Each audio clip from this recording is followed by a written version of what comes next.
do that. So hi everyone, welcome to this 2-hour special edition of the UK Student Accommodation Forum entitled Winners and Losers in 2021. So obviously we all know it's been a bit of a tough year for the sector, and we're all very curious to know what the data for intake is telling us and what it's going to look like. Are the internationals going to be back? If so, in what numbers? Are students going to be more likely to stay local? Are they going to be commuting? Who knows, but we'll find out today, hopefully. So the session will look at an analysis of the 2021 intake data, looking at the changes since last year, where the growth has been and if there's been any contraction, and having a look at the trends in this area. This will be followed by the expert insight from our guest speakers. So guest speaking for us today, if they can give me a wave when they are here, that'll be fantastic. So we've got Paddy Jackman from Campus Living Villages, Director of University Partnerships, David Feeney from Cushman and Wakefield, Nick Hillman from Happy, there he is, Nick. Katie will be joining us for her slot. Katie is the Chief Marketing Officer at UCAS, and we've got Martin Rushall, a independent consultant who is an expert in this area, and of course Martin Blakey, Chief Executive at Unipol Student Homes, who I'm sure you all recognise, but a wave anyway. So before we move on to the main event, Martin Blakey is going to give an overview of developments in the sector and the impact of COVID and the easing of lockdown. So Martin. Okay. I'll just, this is just a small update on developments, and there haven't been many developments, so it will be small. So let's just start with the obvious thing, which is that the government said they would tell students what was going on after the Easter holidays. And I think it is fair to conclude that they haven't. So no matter how you interpret the Easter holidays, we're now after that date. So that's what the Minister's Private Office said to me. Guidance could be expected around the 9th to the 11th. That was way back on the 9th of March, and everything's gone very, very quiet. You'll know that there's a bit of sustained lobbying taking place from the UUK and from the Russell Group, and there's a couple of quotes there. We'll send you a copy of this, but really what they're saying is don't forget about us and don't dump us into the third step. So there's a quote there from Julie Buckingham saying, we've been trying to work with you, so could you try and work with us? There was an article on Wonky, and I've put the link on there, and we'll put that on the chat line, which says iNews last Tuesday reported that sources involved in Whitehall said the government was prioritising lifting restrictions on other sectors over students getting back to campus. Their conclusion was it's safe to assume an in-principle decision from government has now been confirmed as step 3 rather than step 2. Well, if that was the case, step 3 is the 17th of May. Having said that, that particular quote is credited to Jim Dickinson, who's, I think he would accept, is fairly well known for flying kites. So he may be right, and the iNews may be right, but I wouldn't put my life savings on that being the case. And I think the truth is you should just check every day to see what the government's saying. I just thought I would show you a graph on one of our buildings, just in terms of occupancy of what students are actually up to. And what you can see is if you look at all those 3 lines, they're 3 different types of students, but they all rise from the beginning of January up to Easter, and they go down quite a bit at Easter, and you can just see them as of yesterday beginning to go back up again. So the reality of it is if the government's bothered about students returning, going home for Easter and then returning, that's what they're going to do regardless of government advice. And my guess is that when we look at that next Monday and the Monday afterwards, we'll be pretty much back to those patterns that we were before Easter. So we're running at about 75%. Interestingly, if you look at this red line, which is music college students, they're pretty much all back. So quite interesting. If you want to go back to university, you should immediately move to Wales, because they are back from the 8th of April, and no real problems going on in Wales, no announcements from Scotland. and Northern Ireland. And I feel a bit of a fraud actually, because we've got Nick Hillman here. So I'm talking about a HEPE survey, but I think it is just worth looking at that, and it's certainly worth, if you haven't seen it, looking at it. There's a link at some stage in here. But it was interesting that 66% of undergraduate students said they hadn't received any financial reimbursement from their university or accommodation provider. That surprises me at one level, although of course people on the call today, on this event today, are mainly concerned with PBSA, which will tend to concentrate on first year and postgraduates. And there, I think refunds have been much more prevalent. I think if you go into the small houses, which is about where half of students live, they've been considerably less prevalent. 66% of students living in their usual term time accommodation. The actual national figure we have on the 11th of March, so about 3 weeks ahead of that 66%, was 56%, but I'll hazard a guess that that's entirely consistent. And that 66% is the growth level that we'd have seen in the remaining 15 or so days. And 56% of students weren't expecting to receive any more face-to-face teaching this academic year. So you can work out that the remainder were expecting more face-to-face teaching, very close to 50-50. I mean, perhaps reflecting the government's ambivalence. Student satisfaction with online learning was 54%. This is a running set of figures from HEPE. It was down a little bit from their previous survey, which was up a bit from their other survey. So I think that's probably a reasonable satisfaction level given the difficulties. And of course, 63% of students say their mental health is a bit or much worse as a result of the pandemic. But lots more information in what is still a very snappy kind of 8-10 page report. And just lastly, there's no reason why you should have seen this, but it was interesting that the Office for Students brought out some specific guidance for students leaving care.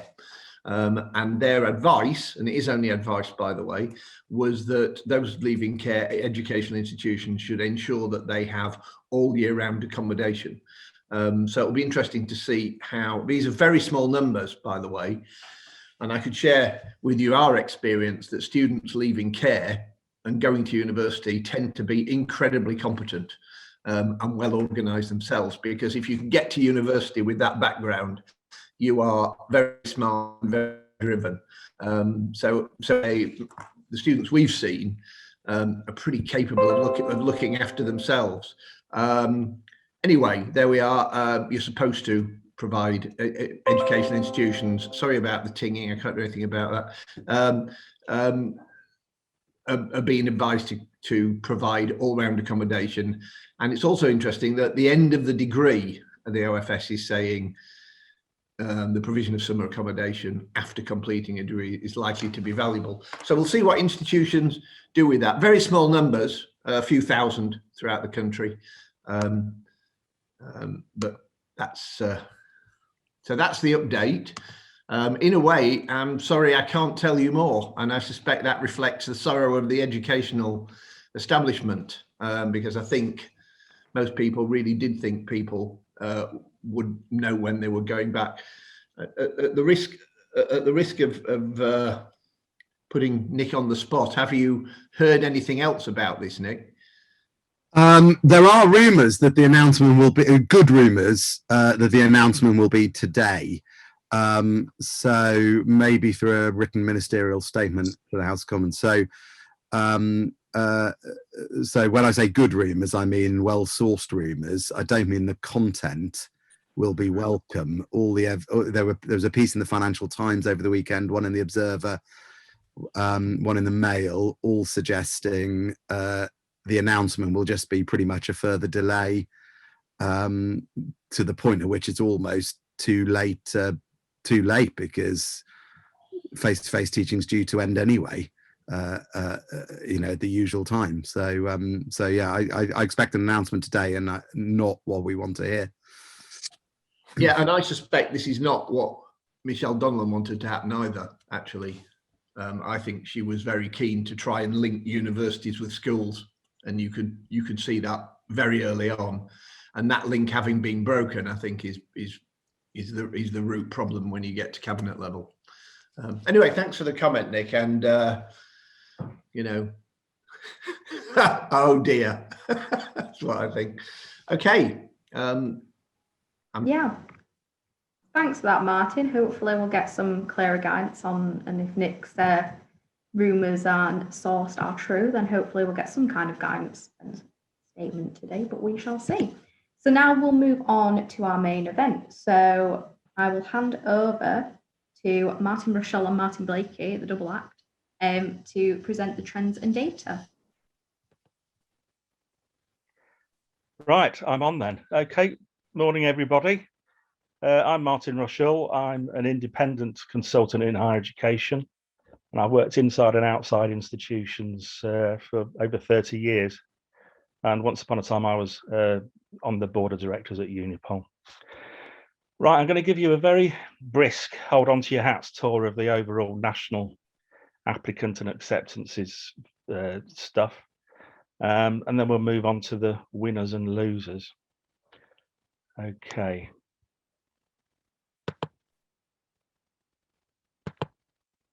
Right, so for the recruitment cycle 2020, the total number of applicants for full-time undergraduates was nearly 729,000, the fourth annual increase in a row, and up over 22,000.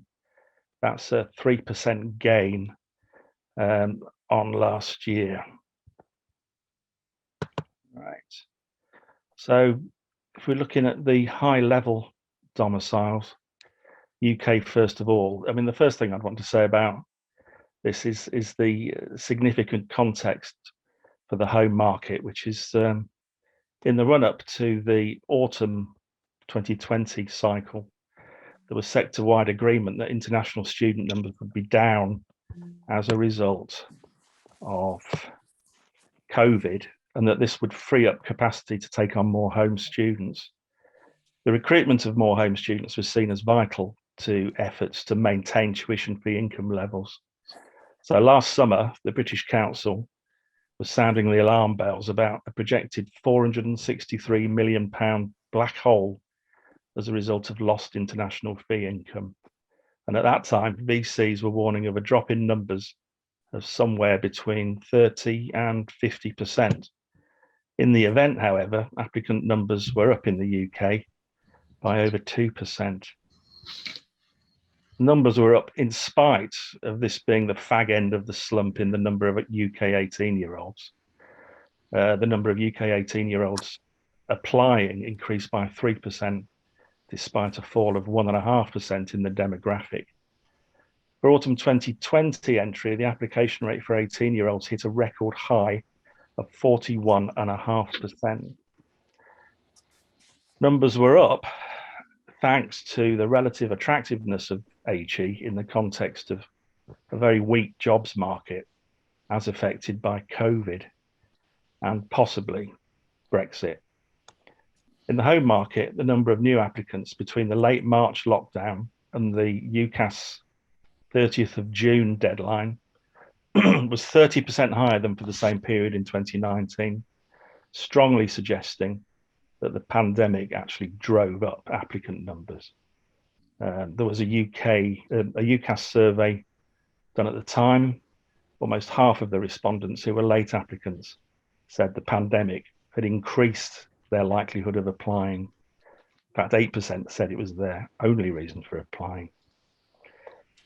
Numbers were also up because COVID may have persuaded a lot of applicants to stay within their own national domicile rather than looking for study abroad opportunities.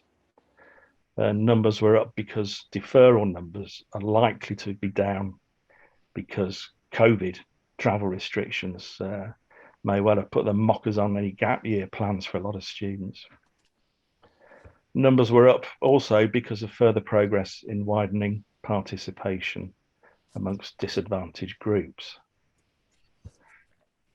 Right, so if you look at international students, that's non-EU students.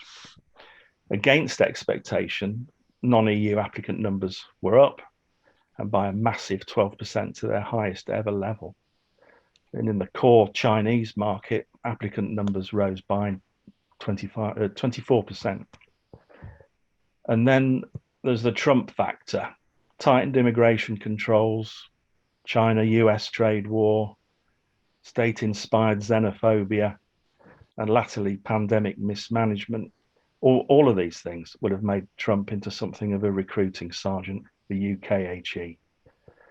In November 2020, Forbes reported that the UK was now the most favoured nation for students from China, but it remains to be seen whether a less isolationist administration has any effect on this trend. EU applicants, well, you can see the impact of Brexit, or rather the EU referendum result in the graph. Applicant numbers have flattened out since the no vote in June 2016. A big drop in EU students projected by HEPI in 2019 is still on the cards from next year. In autumn 2020, the true impact of Brexit was kicked down the road by the transition agreement, but with no EU deal on fee levels, no sign of subsidised loans for EU students, and the widely criticised Turing scheme, the sector is expecting EU numbers to begin to show material decline. Right, so applicants accepted through UCAS. Overall, 570,000 plus applicants were accepted by HE providers this last year. That was a new record and the second highest annual rate of increase. You can see it there on the graph over the last decade, second only to 2013, which of course was the bounce back year after the tuition fees hike. This was driven by high application numbers, as we've seen, and a higher overall acceptance rate, 78%, which was up nearly 2 percentage points on last year. Right, acceptances for home applicants were up by 4.5% in 2020. One of the biggest influences on undergraduate numbers and their distribution was the emergency assessment methods. The government did a major U-turn on its A-level assessment methodology. Gavin Williamson ended up dumping pupil rankings and the infamous assessment algorithm in favour, straightforwardly, of centre-assessed grades.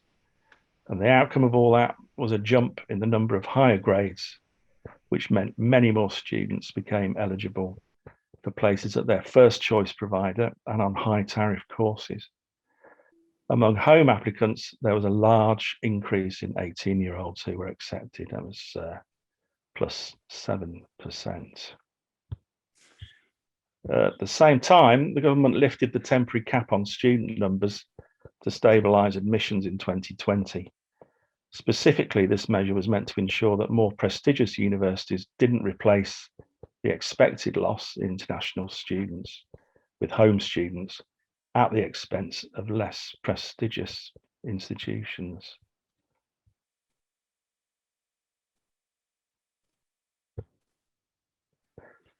Right, moving on to acceptances for international students.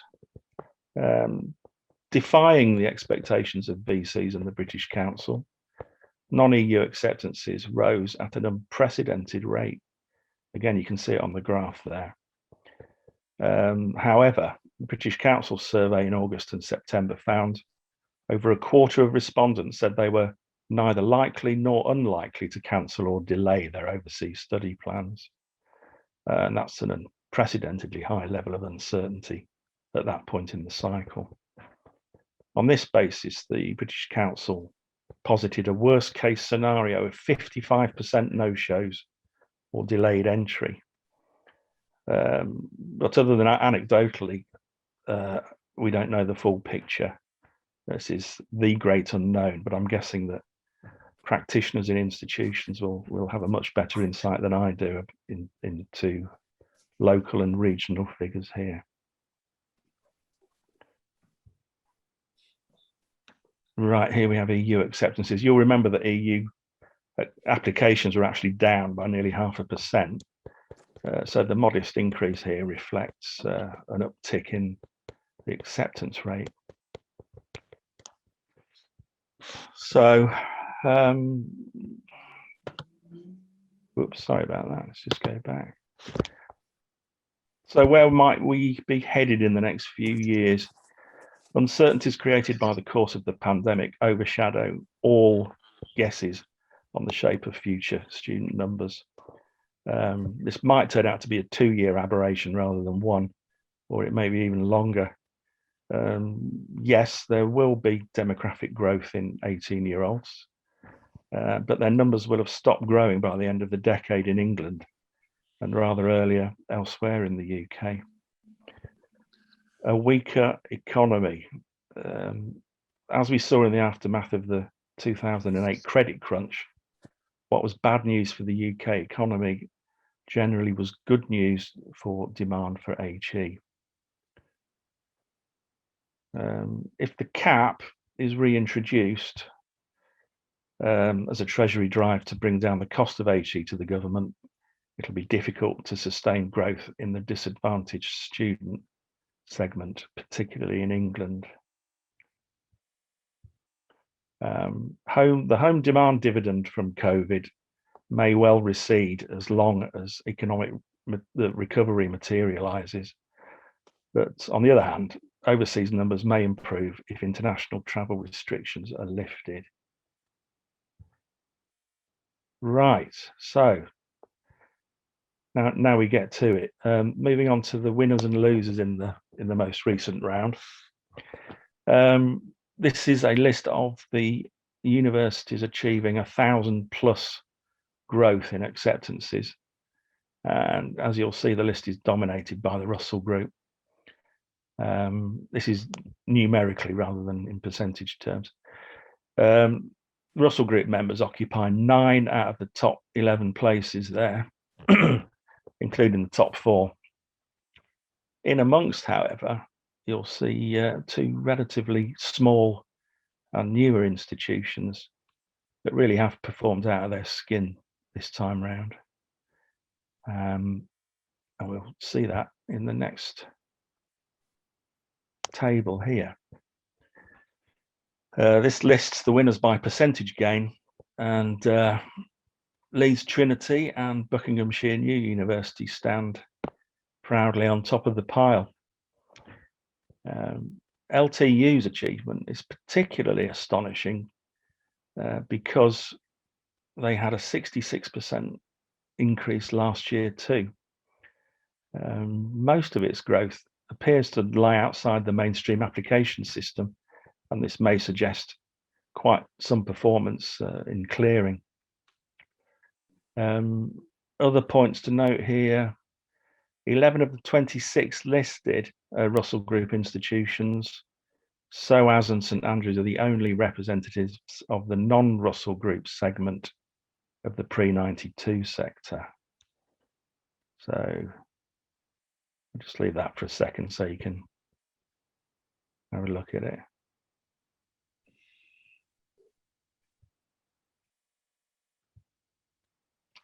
Right, and just one further observation about Leeds Trinity.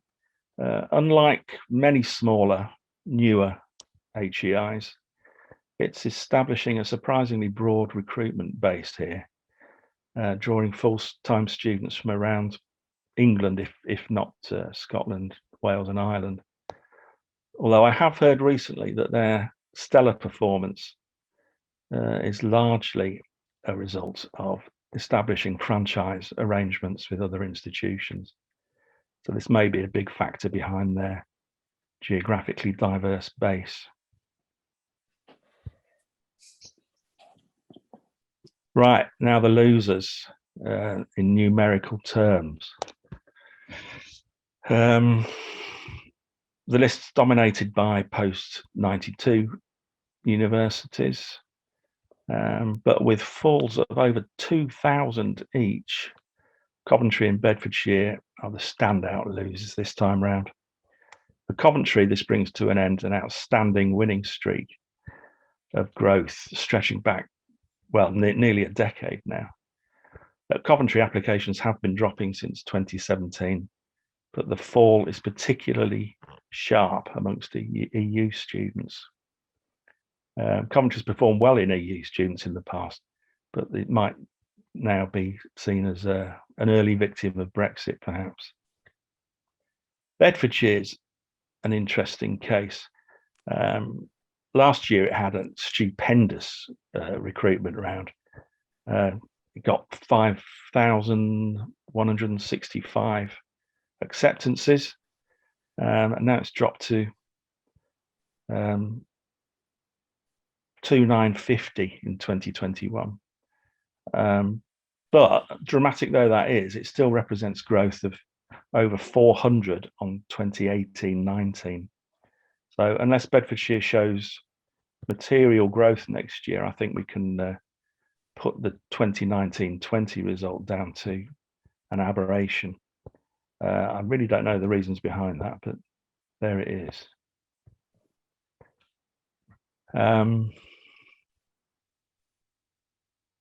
Right. This list here is the losers in percentage terms. Some of these appear in the previous list. The big losers, they're there at the top. That list includes only 4 pre-92 universities: Heriot-Watt, Surrey, Essex and Sussex.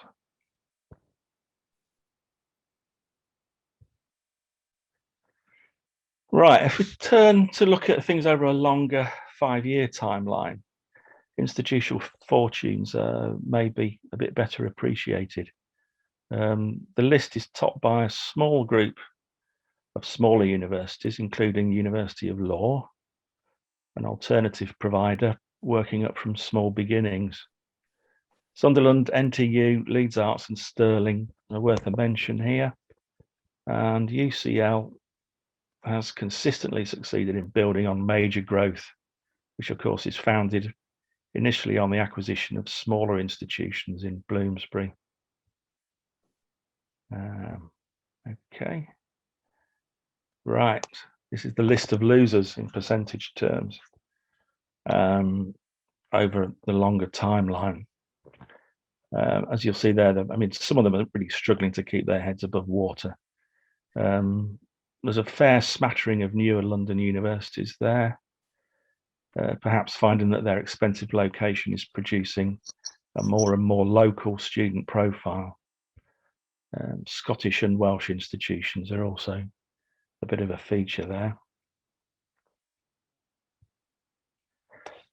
Right, so this graph counterposes pre and post 92 institutions and shows year-on-year percentage changes since 2007-8.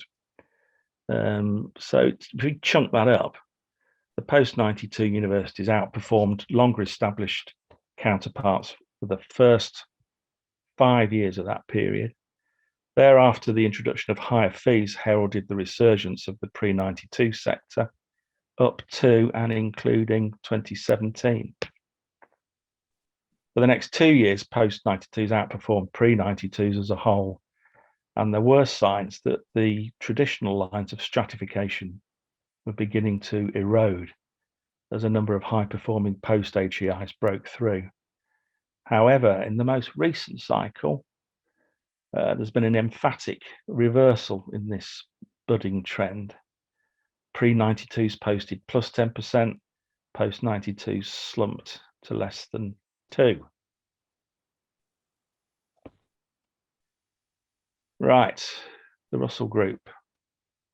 Over time, you can see very clearly from the graph here that the growth in the last cycle is of a completely different order to increases seen previously. I'd guess that the steep increase in the last cycle owes a lot to the effects of the government's crisis management of A-level assessment last year. And there we have a spread of the Russell Group institutions in the last year. Those are their percentage growth changes. They range fairly evenly across a band of 2 to 27%, but the outliers here are UCL plus 50%. You'll see that right in the top corner of the chart. and LSE plus 32%.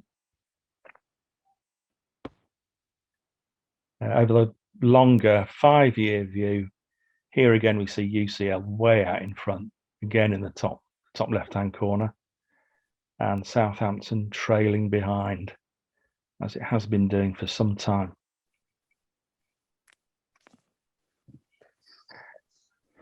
Right, Russell Group versus non-Russell Group pre-92s.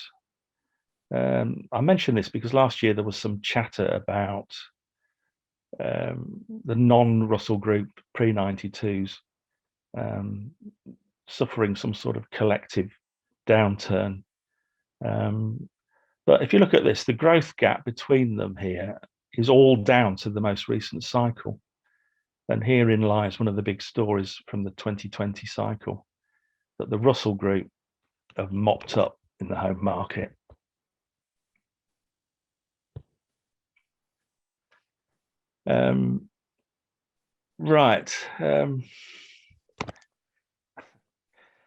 Every year I track recruitment performance against TEF ratings and mission group membership.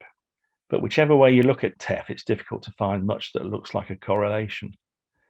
And with the clear exception of the Russell Group, there's no meaningful correlation between recruitment performance and mission group membership. As I said, last year there was some talk about the non-Russell Group pre-92s. But this year they certainly haven't been losers, but at the same time, they haven't been able to capitalise on circumstances in the way that the Russell Group has. And in bold terms, for non-Russell Group pre-92s that rely on a large institutional student base, this year may turn out to be bad if they suffered high numbers of overseas no-shows without having been able to compensate fully through bumper recruitment. Okay. So, in summary for the undergraduate sector, these are the headlines. Sector growth of 5.4%, growth in applications, grade inflation were the main factors there. Leeds Trinity standout winner. Major losers, Bedfordshire, Heriot-Watt, Coventry. And there you are, confirmation that Russell Group cleaned up in 2020, 16% growth, which compares to 5.4% for the rest of the sector, for the sector as a whole. And that's likely to be down to grade inflation and the removal of student number controls. And UCL continues to stretch its lead over the rest of the Russell Group, and Southampton's trailing behind. Right, postgrads. Right, this quick survey draws from HESA data on full-time postgrad numbers, which of course lag a year behind UCAS acceptance data. So none of what follows has anything to do with COVID. The good news from the graph is that PG numbers are up 32% over the last 6 cycles. Less good news is that nearly all of the growth has been in the PGT segment, 44% growth compared to a lowly 1% growth in PGR. I say less good news because obviously most PGT is in the form of 1-year courses compared to the 3 or 4 that research students take, which makes a huge difference in the calculations for residential demand, of course. The difference between taught and research fortunes here can largely be attributed to the introduction of master's loans in 2016.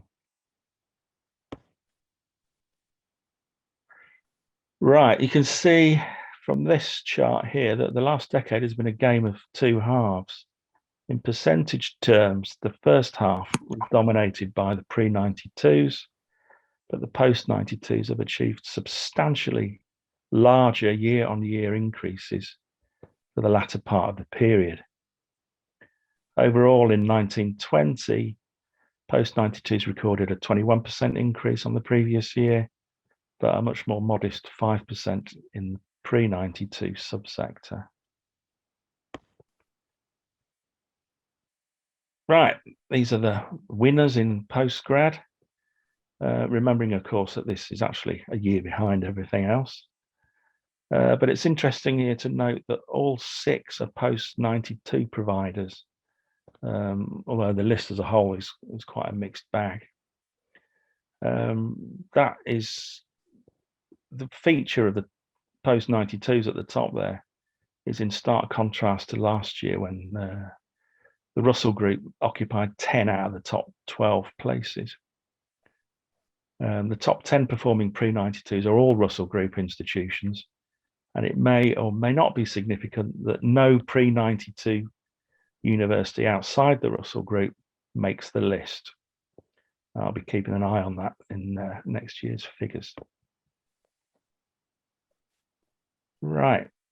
So if we look at this over a longer period, last 5 years, Russell Group members exert a strong presence here on a numerical reckoning.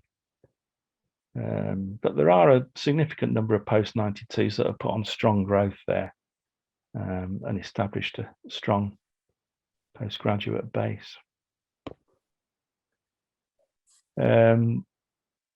Quite a different story here when you look at it in percentage terms. The roster of high achievers is dominated by post-92s, which of course are operating from a low historical base of postgrads, so the percentage gains are easier to achieve, I suspect. The losers in numerical terms, they are Sussex and Hull took a massive hit. The other result here worthy of note is Imperial, an unexpected appearance on the list, and in fact 3rd worst performance in the sector. Right, if we take a moment to look at the international market here in postgrad. I've included this because I think it records an interesting development, especially given that international students account for 35% of the full-time postgrad market. China continues to loom large, you can see there. But India is coming up on the rails there. 126% increase in 2019-20.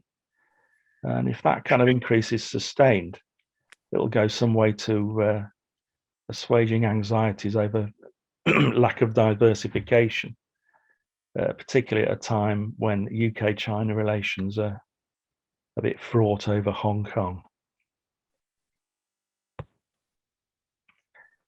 There you are, there's the straight line from 2015-16, straight line of strong growth for the Russell Group.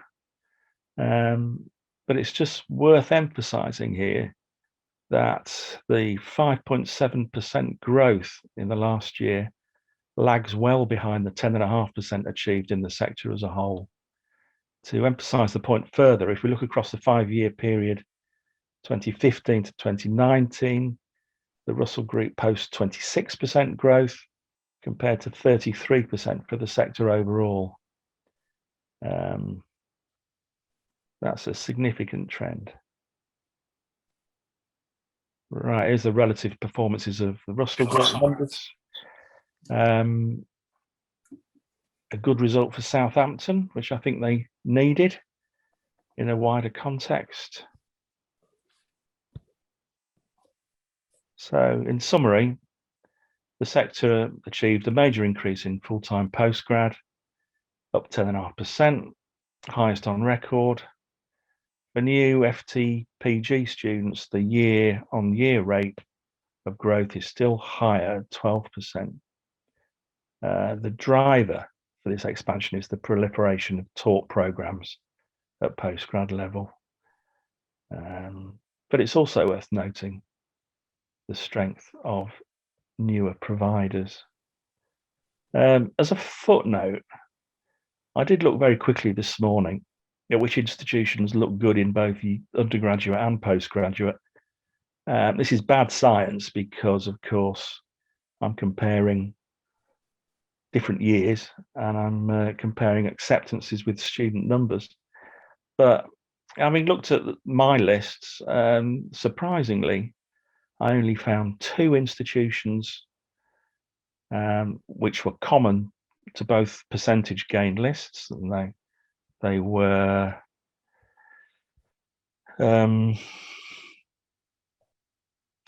Nottingham Trent and Suffolk, surprisingly. And the only 2 that appear in the winners list for numerical gain are UCL, not surprisingly, and Edinburgh. So there we are. Quick run through what's happened this year and the winners and losers. Thank you very much, Martin. Do you want to stop screen sharing now? And that's the kind of joint presentation I really like, actually. So I was just there if the technology fell back. Just a quick observation, and again, it's bad science, Martin, so, I'll put that footnote in. But there's a little bit of an odd relationship going on between those universities that do badly in undergraduate recruitment and those that seem to do well in postgraduate recruitment. So just off the top of my head, I mean, you've got Southampton, De Montfort, Hereford, all doing well on postgraduate recruitment, and actually not doing that well on undergraduate recruitment. And that's quite an interesting effect. And I won't be privy to the internal plans of those institutions, but I wonder whether, some of those institutions have a plan to make themselves a little bit less dependent on undergraduate intake and a bit more of a serious player, particularly in the international market. And I suppose the other thing I just mentioned for accommodation providers is that, remember that when you're looking at first year intake, so if we went to Coventry, where we've seen something like roughly 2,500 fewer undergraduates, I would guess that about a third of Coventry students live at home. So you've probably seen a reduction in residential need at Coventry of somewhere around 2,700, something like that. Their attrition rate, I think, is fairly low. So what you can expect is that 2,700 to follow through year on year for 3 years. So if they don't go back up again, that would be a reduction of, close to 9,000 bed spaces. So undergraduate recruitment has a huge effect on accommodation, whereas PGT is you're like the fisherman, you're as good as your last catch, and that's a 1 year effect only. But it is interesting if you look at, say, the interplay in accommodation between, say, Warwick and Coventry. 3 or 4 years ago, they were both almost bidding for available bed spaces. And what you now find is that market is, at best very relaxed. And I see Warwick University have scrapped their head leasing scheme for smaller properties this year, which is primarily because their students can go into PBSA. So it's less trouble. That absolutely wouldn't have been the case 2 or 3 years ago. So you do see those really quite serious shifts in overall demand in given local markets. So that's my comments. Have we got Katie with us? Yes, Katie has joined us. Oh, there we are. Right. Okay. Hi, Katie. Hello. Hi. So now we'll hear from Katie Bell, who's Chief Marketing Officer at UCAS. Katie, are you happy to share your screen? But we've got your slides up as well if you need them. Yep, fine. Let me give that a go, and we'll see where we get on. So just pull that up. There we go. I'm going to full screen. Can you see that? Yes. Okay. Trying to find a way to pull it into big screen actually for you. There we go. Is that better? Perfect, yeah. Can you see the full screen? Okay, fab. Thanks. So hello, everyone. I'm Katie Bell. I joined UCAS 2 months ago as their Chief Marketing Officer, where previously I was Chief Commercial Officer at Middlesex University. for just over 10 years, so I've had quite significant time in the sector, understanding there's very changing patterns in recruitment and undergraduate admissions. So what I thought would be useful to go through today is some information on what's currently happening in the 2021 cycle, and then I'll take you through a couple of slides on some thoughts around the accommodation sector. So in terms of the key points, this is a bit of a heads up really as to what's happening across the presentation from my side anyway. Oops, I think there we go. Just going to clear that, there we go. So, you know, it's an interesting cycle this year.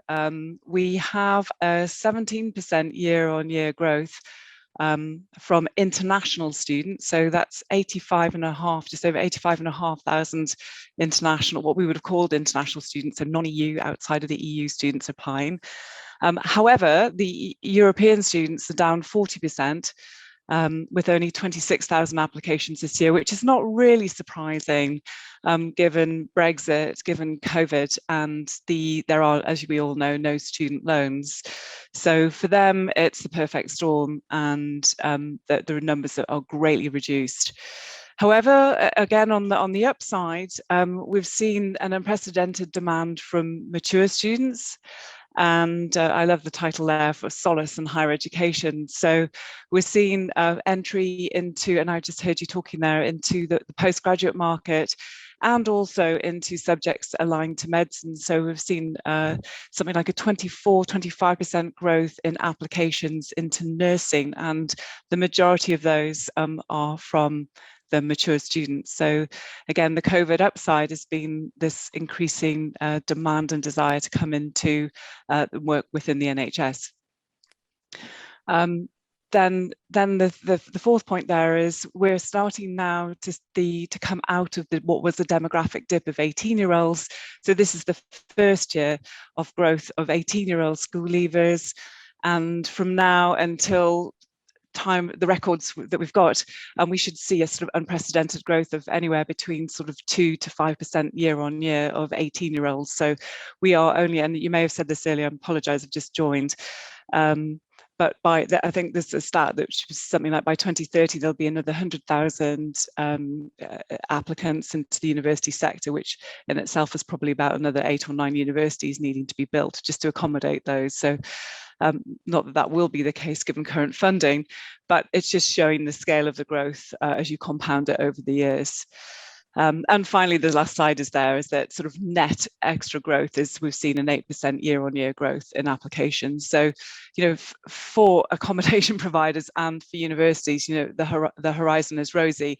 However, within it, hearing you talk about some of the Russell Group there, that the challenges across the sector are diverse in that the Russell Group are concerned about over-recruiting, and then at the modern end of the university sector, then they're worried that they will under-recruit as students are migrating up through into higher tariff, higher ranking universities. So I thought it would be useful just to have a look at the geography of those applicants. And I've just explained about the shrink in Europe, and also, but interestingly, from the Republic of Ireland, we've seen a 26% growth. So it's almost 5,000 extra applications coming in from Southern Ireland. In international, the chart here is highlighting countries where we've had over 200 applications in this cycle. So we can see that we continue this sort of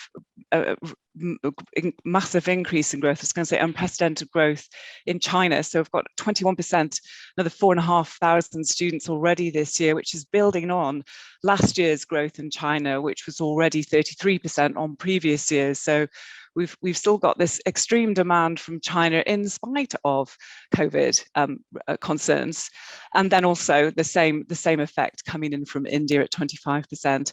And this year we're seeing across, sort of glancing across to the USA there, really insignificant growth of 61%, which is 2,500 extra applications this year.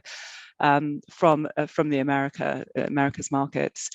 And just finally, I think just a shout out there for Nigeria, so and the African markets. But I think that the call from America, the American students coming over, is really interesting, and continued growth from Asia. Just looking at these numbers then, I've sort of outlined this about the growth. So as I explained, the 2021 is the first time where we're going to get a 2 to 3% increase just in school leavers at 18-year-olds. So if you take 2 to 3% off the bottom number, then you're seeing that we've got an approximately 8% sort of net increase above just the regular demographic growth, which is phenomenal. So I think this is absolutely showing that there's more interest, more applications, more leaning into higher education and pathways. Again, just having a sort of float around the country, just things to highlight here is sort of jumping to the bottom of the notes there on the left, is London is over half of the school leavers, over half of 18-year-olds are applying to university this year, which is up 4 percentage points versus last year at 56.8%. And that compares in stark contrast to the part of the country where I'm from, which is the Northeast, where just over a third of the school leavers are applying to higher education. And that is, almost flat with last year. So that if you're looking at sort of the job that educators need to do to level the playing field, you quickly see in stark contrast that as we're up in the north, and same story in Scotland, is that where you've got just over a third of school leavers applying into higher education, that there is still a job of work to be done to encourage more students, pupils up there to be thinking of applying into higher education pathways. Forgive me, just went the wrong way there. So let's just have a quick look at the offer making cycle. So there's some interesting points in here as well. So far this year, at least 87% of the applicants have received at least one offer, which is actually down from last year. So at this time last year, 90% of applicants had received an offer. And let's just sort of dig that out a little bit more. But however, what we're seeing is, as a percentage of the applicants, there have been fewer offers have actually been made, and the applicants are still awaiting for the offers to come in from the university. So the significant stat there is that 39%, so almost 40%, so 2 in 5 applicants are still waiting to hear about whether they've been made an offer from one of their universities, compared to 1 in 4 at this time last year. So this is implying that the providers, the universities, are delaying the decision making. And there's a slight increase in numbers of rejections, so up 1% to 19%. But actually, I think what we're seeing here is just this sort of hesitation from the HEPs around making as final offers. I think that, with the whole concern around teacher assessments and grade escalation, then many universities are trying to tread carefully, again, worried that they may end up in a position of having made commitments and in the risk of over-recruitment. However, the applicants are also making their decisions more quickly. And so we've seen a 1% reduction in the numbers of students who are yet to reply to their offers. So let me bring that to some thoughts around, so what's the impact of any of this on student living and the accommodation market? So as I mentioned earlier, the decrease in applications coming in from Europe has meant that marketing teams are spending a lot more time marketing to the domestic UK students. Just to recap there, that we've got this phenomenal growth in international students of 17%, and crazy numbers now from applications from China. So the implication there being is that particularly international students we are expecting to see an increased demand for studios and single occupancy accommodation, again in line with sort of their own COVID restrictions, but also their cultures.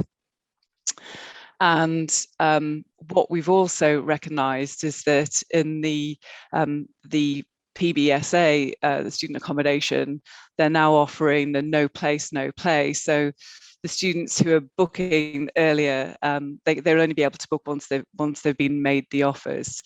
So that seems to be helping in terms of reducing the risk to the students. I thought a couple of slides here would be interesting for you, just to sort of get your minds thinking about commuter students. So what we've seen this year is, and it doesn't look a lot of time, but the spread will be interesting, is that we're seeing applications with students now prepared to travel a little bit further. So of course this is on average, but it may mean that some people are traveling half an hour longer across the average. But we're seeing people prepared to commute a bit longer this year than we did last year. And then on the contrary side, provide that students who are applying to providers less than 45 minutes away. So we're getting has increased as well. So students we're getting more students closer to home applying to local universities. So that might be slightly contradicting the increase in applications, is that we may get more local students just staying at home or living nearer to their home. And finally, we've just carried out at UCAS a piece of research with USite, and there is a lot of it in this around the accommodation, but I just thought I'd pull out a couple of points for you this morning, which is sort of giving you what we call here the sentiment. And for those students who have not yet decided on their places, they're still asking for more information on accommodation generally.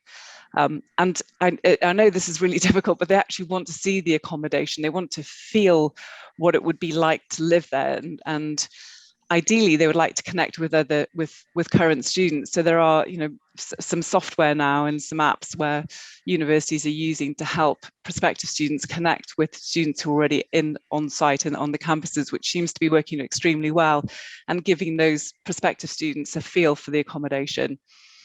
But then there's other things. They're just human. They want to know, well, will they make friends easily, and will the accommodation enable them to do that, or will they be very isolated in the accommodation? And they are just saying, just be clear with us on the COVID information and just tell us about the communications. I think we've lived it. They think they've lived it for a year, so that they're happy to move and take up accommodation. They just want to know, what will be the restrictions. And I don't know how one can manage this. It is happening. There are many apps and providers doing this, but the students ultimately just want to be able to say, will I fit in these places? Is it somewhere for me? And I think the deeper the understanding is of those types of students and what they're looking for, and the more that you can communicate that and explain that and express that to these learners, then the more likely it is that they will be taking up places in your halls of residence and looking forward to that, phenomenal engagement and life experiences and life friends that they'll be making through those first and early contact times. So that really was a sort of quick, brief summary of some thoughts that I thought might help you this morning around just the insight into this cycle and some of our thoughts on accommodation. So thank you very much. Thanks very much, Katie. Really interesting stuff. Yes, well, people would like anything that's not virtual. I think that's the, they like social events that are not virtual as well. That is a real challenge, isn't it? And quite interesting that more commuter students, and we certainly saw a load of people this year say, can I get out of my contract because I don't, right in September, because I'm going to commute. And I'm thinking of, Nottingham Trent, I think, thought that affected about 600 students, Leeds Beckett about 500. So I guess there's a few thousand students, probably something around 30,000 that were bigger on commuting this year simply because of COVID. I'm sure that will follow through to next year in a different way. And the flexible contracts, I think, are very interesting. The studio accommodation just becomes more and more risky because it's tied into a particular market. So, you're putting, there's definitely a bit of eggs in one basket, isn't there, in terms of internationals. So I'm sure in the long term, good, but what happens next year, a bit more interesting. Okay, well, we're running about 5 minutes late, but we'll take the comfort break when Nick has finished. So over to you, Nick. Well, thanks very much, Martin. Thanks for inviting me back. It's interesting what you were saying, both of you were saying about commuter students. Our blog today on the HEPI website looks back to Shirley Williams's impact on higher education, because of course she died yesterday, and she was very keen back in the late 1960s when she was the minister with responsibility for higher education to have far more commuter students, as was Margaret Thatcher in the early 1970s when she was Ted Heath's Education Secretary of State. And of course, the numbers go up and down, but there hasn't been the shift that was seen, there was some policymakers wanted to see 50 years ago, because of course the appeal of the traditional university experience continues to be strong, even in the depth of the recession. I thought what I'd do, if it's okay with you, Martin, is just go through 8 points that struck me from the first presentation that I was lucky enough to see in advance, and I'll make them available on the HEPI website after, in case people want to delve a bit more deeply. But the first point I wanted to know was, while lots of the charts show increases in the number of students, we have to remember that that is partly because we're focusing this morning primarily on full-time students, and also your starting date really matters. And we shouldn't actually forget that the total number of students in UK higher education, if you look at the HESA figures, was lower in every single year from 2011-12 to 2018-19 inclusive than it was in the year 2010-2011, which was the high point, with just over 250,000 students, until it was the high point until 2019-20. Only at that point, actually, does the total number of students in the system, including part-time students, who I know are less of a focus this morning, actually overtake the 2010-2011 number. So yes, we are breaking records, but we're not breaking records perhaps to the degree that we think we are, if you include part-time students, which of course have had a catastrophic decline, and we've published lots of reports on why the part-time student numbers might have fallen, which you can find on the HEPI website. The second point I wanted to just dwell upon was the London factor, because the shifts in enrolment at London institutions in the data that we have presented to us it is, I think, very interesting and striking. And of course, it's not very long ago the ministers were trumpeting London as a destination of choice for students. So, ministerial speeches were peppered with references to UCL East at the Olympic Park, or Imperial West, and other new bits of university estate in London. They'd send ministers out with hard hats to, when I was a special advisor, I was called into number 10 for all sorts of presentations on these developments. But of course, the world is very different now in all sorts of respects. And even though the Prime Minister is a former mayor of London, London is out of vogue with policymakers. And there's a very interesting report, which is embargoed until Thursday, coming out by London Higher this week on the impact of the loss of the London waiting, because, as you know, ministers want to get rid of the London waiting in what used to be called the teaching grant from the Office for Students. And when you challenge policymakers on this, they say, well, we're a government that's interested in levelling up, and levelling up for some parts of the country has to mean levelling down for other parts. So they see it as a bit of a zero-sum game. I personally think London will continue to be a destination of choice for lots of people, particularly people coming out of London schools, particularly for international students.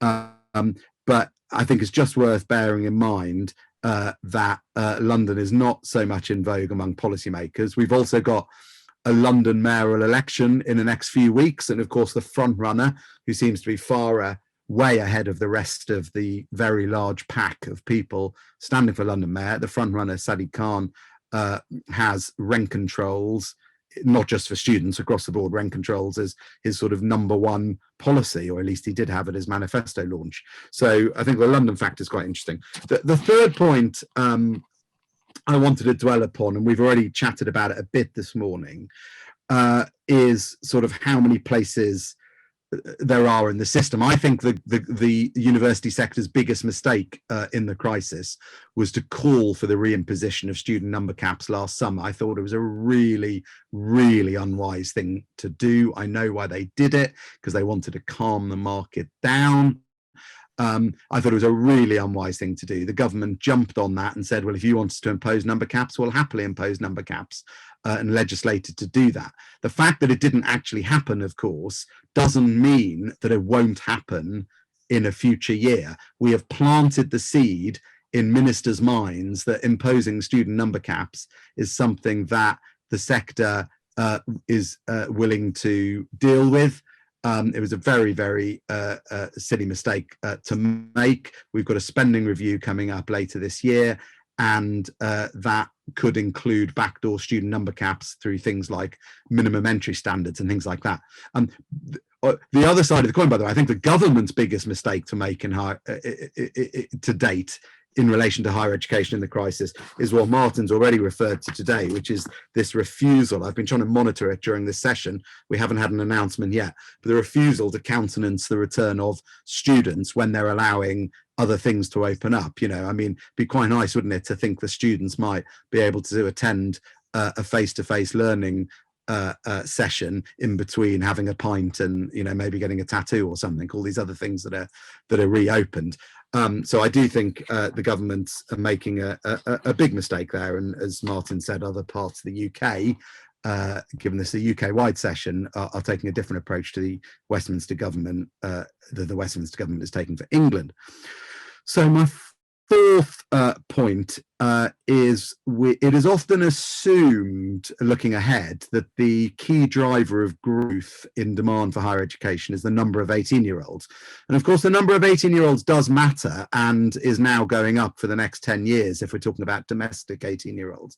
But it's actually nothing like the most important factor. It only explains something like 10 or 15% of the projected increase in demand to come. Now, much the bigger increase comes from the proportion of school leavers that leaves schooling with the aptitude, the desire, the qualifications to attend higher education. So the sorts of projections that the colleague from UCAS was just referring to about likely demand in 2030, the majority of that extra demand comes from assuming that the proportion of school leavers who want to go into higher education continues on recent trajectories. It doesn't actually come primarily, only some of it comes from the increase in 18-year-olds. And there's a brilliant book by the Cambridge historian Peter Mandler on post-war education that came out last year that explains the post-war education system through the lens of having a very strong desire to better themselves through education. And if the grade inflation we had last summer is repeated this summer, which to me seems inevitable, but we'll wait to see if it happens. But if you have 2 years of very significant grade inflation, we could see these 2 years as a step change in demand for higher education that gets embedded in the system. It depends a bit on whether policymakers want to unwind that grade inflation in future years, but we'll see what happens.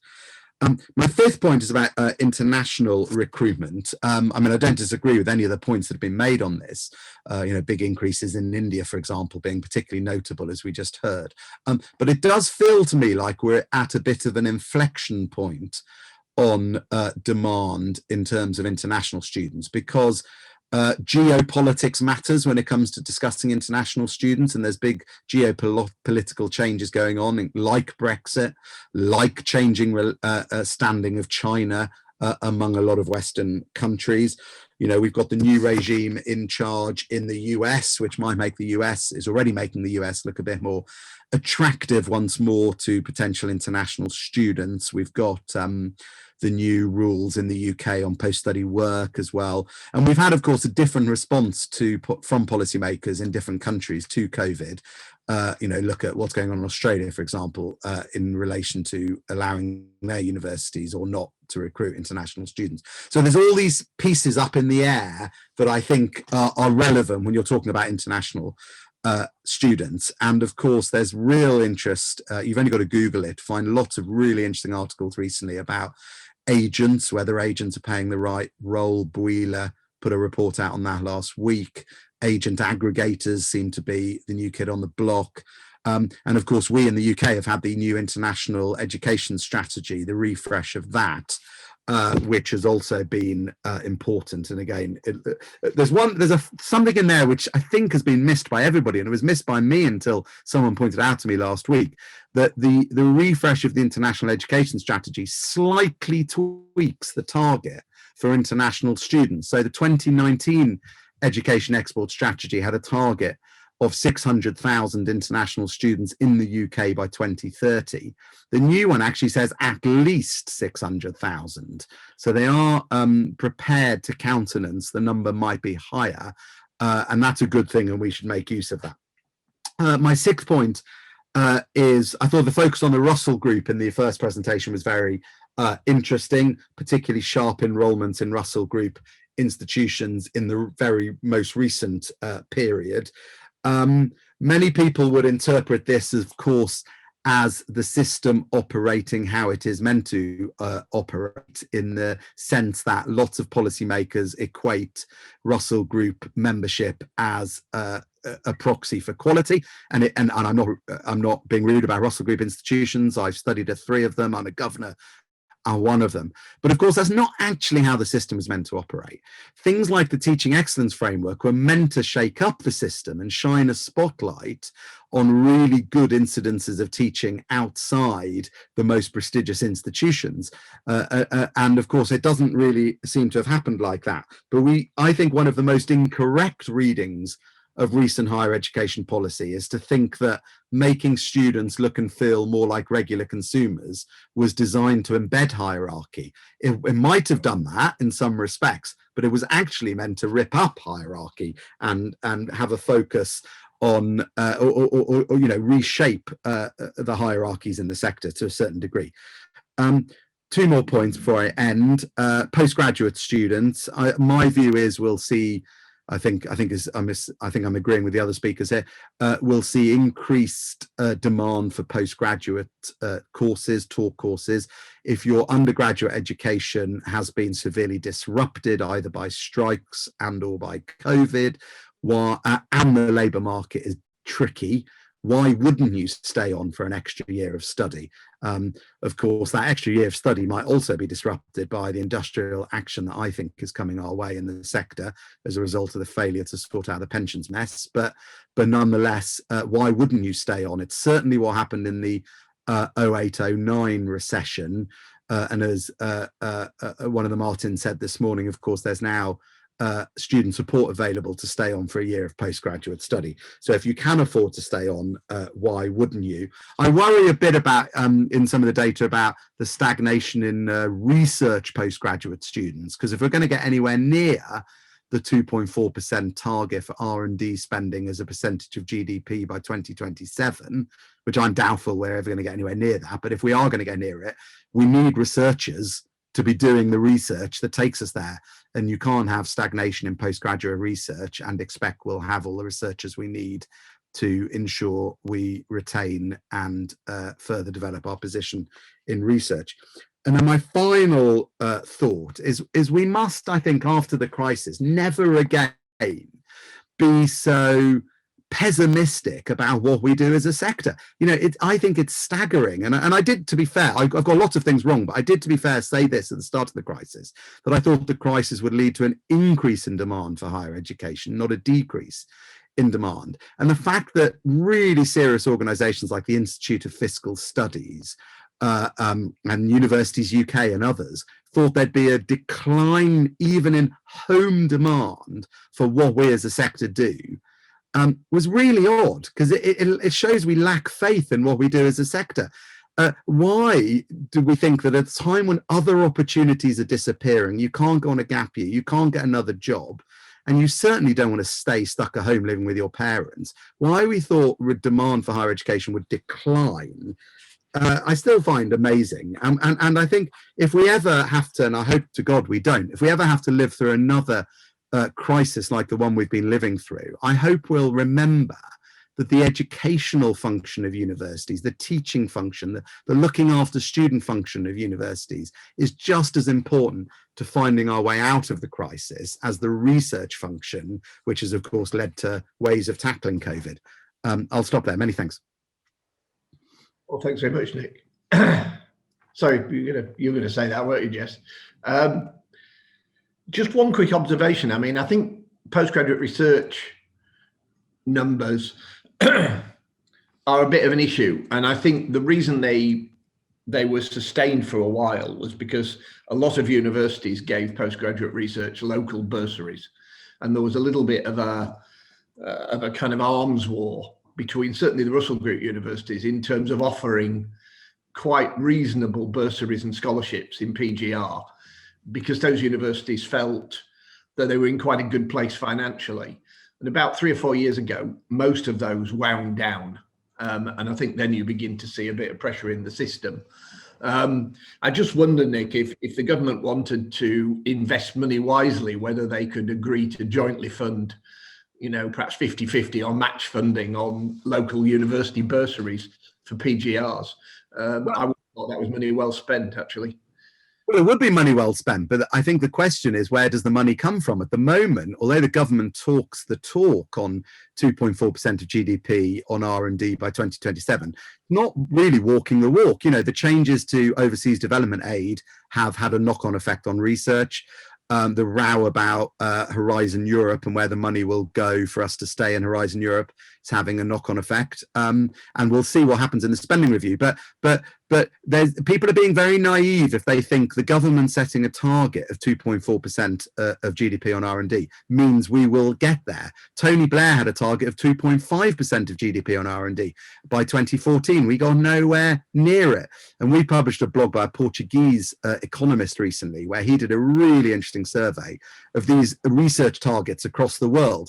And he found that 2/3 of governments, developed governments that set these sorts of targets for research and development spending, miss them by between 40% and 100%. And another, I can't remember, something like 1 in 6, 1 in 5, miss them by more than 100%. In other words, during the period of the target, they reduce the spending on research and development.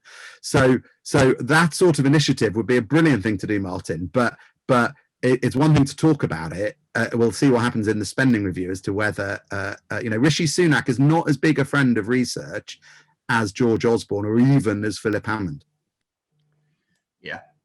Yes, well, we all know how governments can hang on to dead targets or to imaginary. I mean, look at the immigration stuff, targets being set which never had any chance of being met ever. Okay, are we going to go to the comfort break? Jess? Yeah, Brill. We'll take a 5-minute comfort break now and then we'll come back for the second half. So yeah, if we can all come back for about 25 past, if that's okay. Okay, we are going to finish on time. Many thanks.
So we're going to make a start in a second. Is Jess there?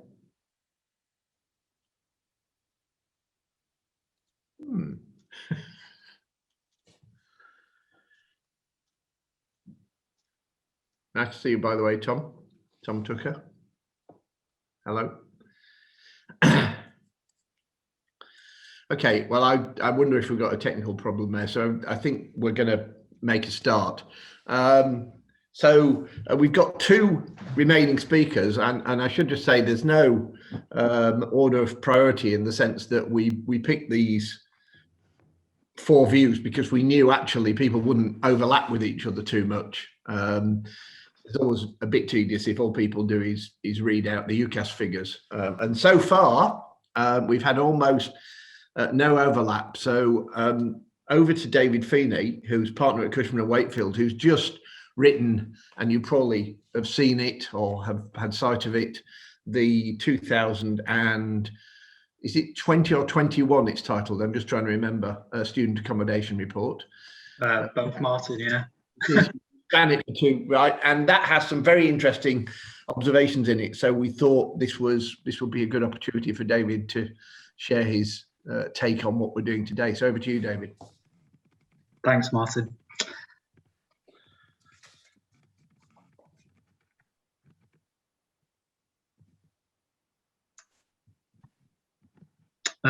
Hopefully everyone can see this. Yeah, Martin's asked me to focus on supply, and this is broadly based on our annual report. There's not too much COVID in there, and there's a lot of long-term stuff, so hopefully you find it interesting. Yeah, I'm going to talk about supply in the round, a bit on 2020-21, some really interesting stuff on pricing and affordability, and just some interesting analysis from our side, really. So in terms of long-term supply, this is effectively where the market is. And as you can see, university-owned beds have barely moved over time. We've seen growth in long-term on-campus partnerships, but not in huge numbers. Nominations and leases have risen, but the really big movement is in the direct let sector. And 2013 was effectively the first massive explosion of private sector involvement. And over this period of time, the number of direct let beds in the market has increased by 120%, which is pretty staggering. So what effect has this had on who provides beds overall? Well, we've now reached the position where the private sector provides over half of all beds in the market. And again, that's an absolute revolution from where we were 10 years ago. And it's having profound impacts on the market at the moment. And we really think it's going to change the dynamic of how beds are supplied and how universities interact with the private sector in the future. So if we actually look at the full breakdown of ownership of beds, I think it's very, very interesting. So university-owned beds are now just over 4 in 10 of all beds in the market. So private sector involvement is actually well over half. And over 20% of beds are provided through some sort of nomination, lease, or on-campus partnership. So the private sector's got a massive, massive role to play, and we only see that growing in the future, especially with university finances under pressure. And universities really asking themselves a question in a very competitive market: what is my role? Is it teaching and research and learning, or is it providing accommodation bed spaces? And the majority of institutions are absolutely thinking the former. So just to dive into a little bit more detail on this increase in beds since 2013, university wholly owned and operated bed spaces are only up by 4% over the last 7 or 8 years. On-campus partnerships up about 28%, and nominations and leases are up about 27%. So exactly what I said earlier, the private sector is really taking a more and more important role, and one we only see growing.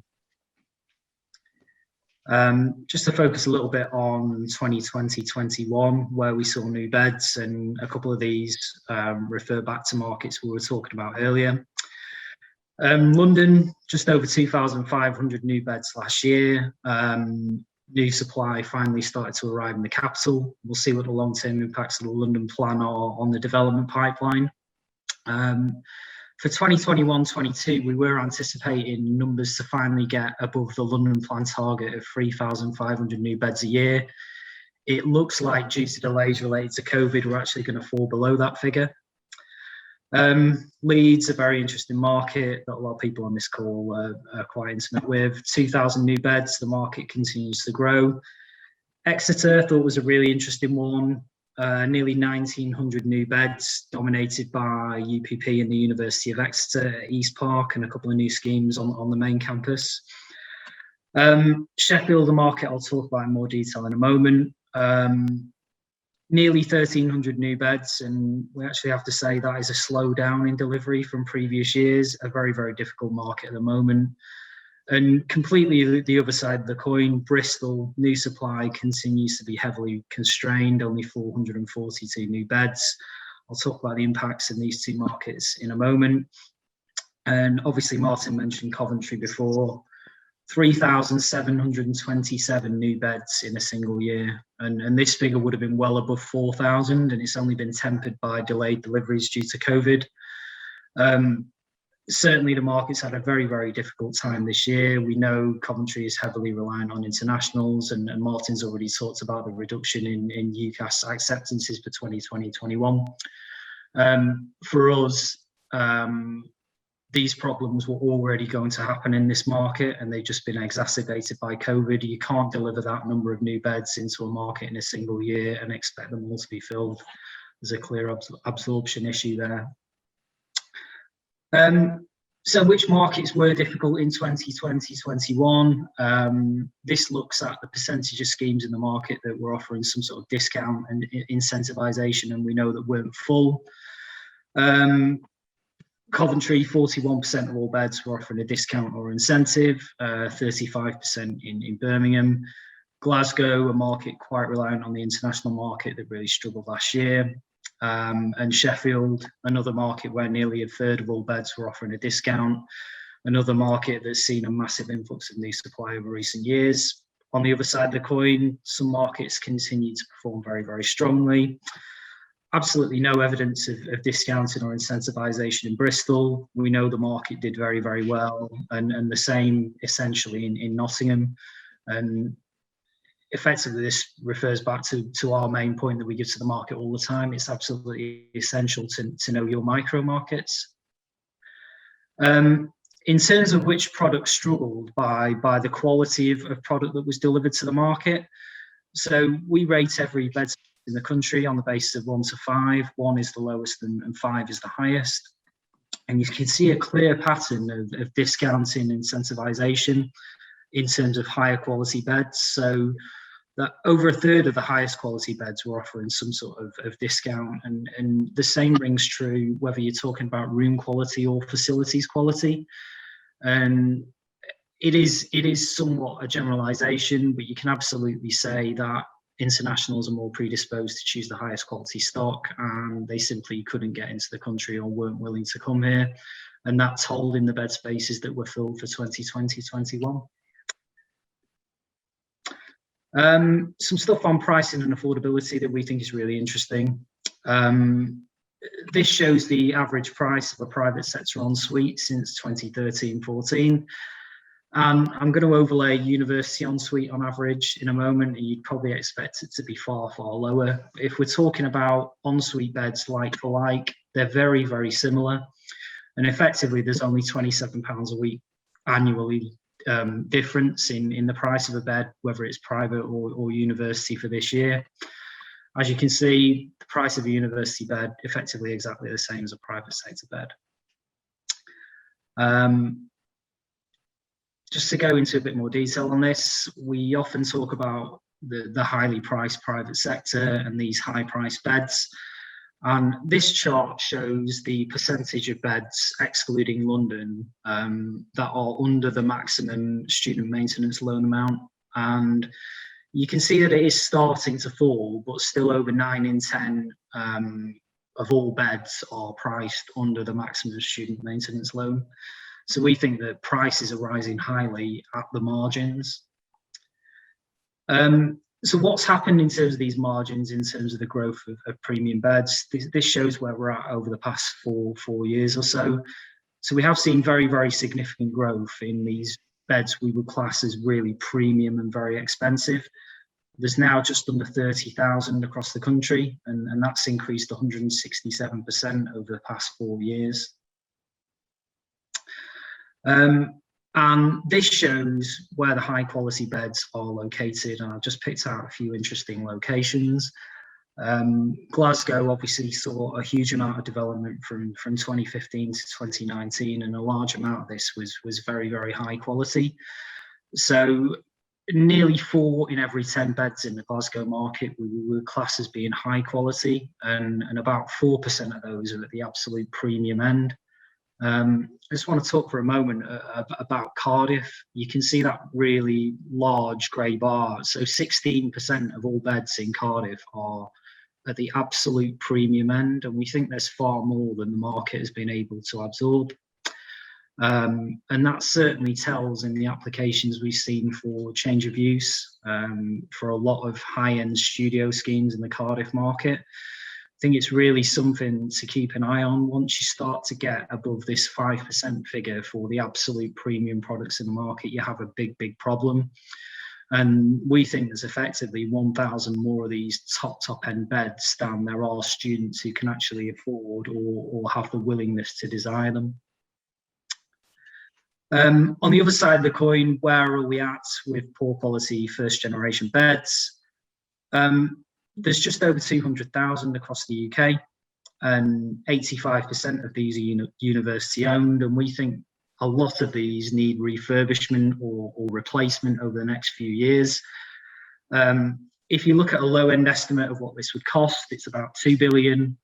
If we talk about a full refurbishment, it's about £4 billion. It's probably highly unlikely that institutions across the UK are going to be able to afford to do this. Again, it brings me back to my point about the private sector and how we only see it being more heavily involved in sharing supply with universities in the future. And just finally moving on to some interesting analysis and what it means for market selection and market health. What's happened to the national demand pool for accommodation over time? Effectively, there's just over 200,000 more students that need a bed space than was the case in 2013. And we've seen a consequent increase in the number of beds supplied. But where are we overall? The national students bed ratio has fallen slightly from about 2.4 to 1 to about 2.19 to 1. So there are still more than 2 students chasing every purpose-built bed across the country. And as I say, a lot of markets have seen a huge amount of supply, but there's also huge opportunity in a number of locations across the UK. What does this mean in terms of impact on the private housing market and HMOs? So we've done some modelling on where we think students are living. And despite a massive increase in the supply of purpose-built stock, we still think there's been an increase in the number of students living in HMOs. And the large increases in students and those needing a bed over the past couple of years means we think there's about 780,000 students nationally in the private housing market at the moment. Yeah, so a very significant increase.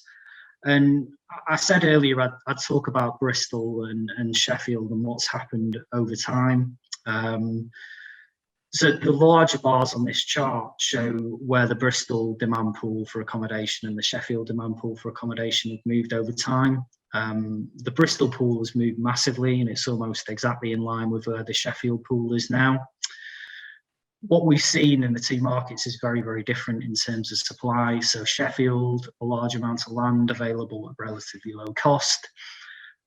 Certainly the city council has encouraged development. It thinks it aids regeneration, so you've seen a huge increase in supply.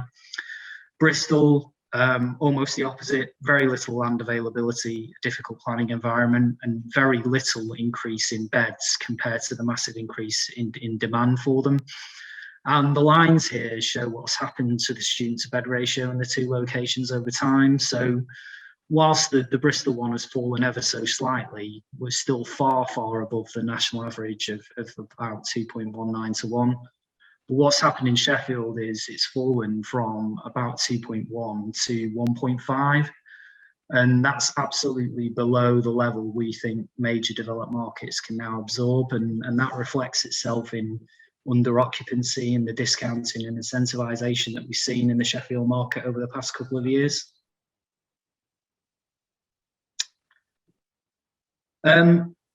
So yeah, I talked earlier about the absolute importance of knowing your markets, and we group markets across the UK into a number of categories. So grade A's, grade B's, ones we think are finding it difficult to absorb new products, and ones we just think are wholly difficult and should be avoided. And this is what has happened in terms of rental growth in these markets over time. So in the strongest performing markets, we've seen annual rental growth of above 3% in every year, and now it's starting to accelerate. In the most difficult markets, we're now seeing negative rental growth year on year, and these markets are now extremely difficult with large amounts of unfilled beds. So this just shows the massive performance gap between different markets across the UK, where we've got grade A market rental growth growing at double the rate of inflation, and rental growth in the most difficult markets over this period being about 4 or 5% compared to inflation of above 15%. And just the final one, really, location within these individual markets is absolutely crucial. And we've talked in the past about the obvious importance of needing to be close to campus, but I now think it's more sophisticated than that, and we see differing performance between different areas within cities. So these lines really show differing performance across different cities over time. So the blue bar at the bottom shows rental growth in Newcastle between 2013 and 2020-21. And effectively, it's just above 5%. But if you're in the best location in Newcastle, you're seeing rental growth over this period above inflation and above 15%. Absolutely the case in Sheffield as well. So the Sheffield average is now starting to tail off because of the levels of market competition. But if you look at the black line at the very top of the chart in 2019, 2020, 21, rental growth in the best locations in Sheffield is still very, very strong, even in a very difficult market. And I just thought I'd include Edinburgh because it's almost an outlier in the sector, and you see almost no differential in rental growth performance by location. Students are effectively happy to live anywhere in Edinburgh. Supply is very constrained.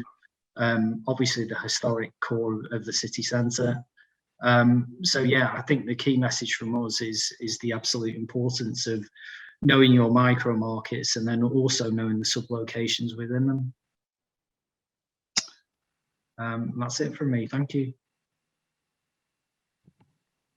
Thank you, David. That was really interesting, particularly on the stuff about discounting and the comparison between the pricing in the university and private sector. Like I said, there is always that assumption that university accommodation is cheaper, but clearly that isn't the case.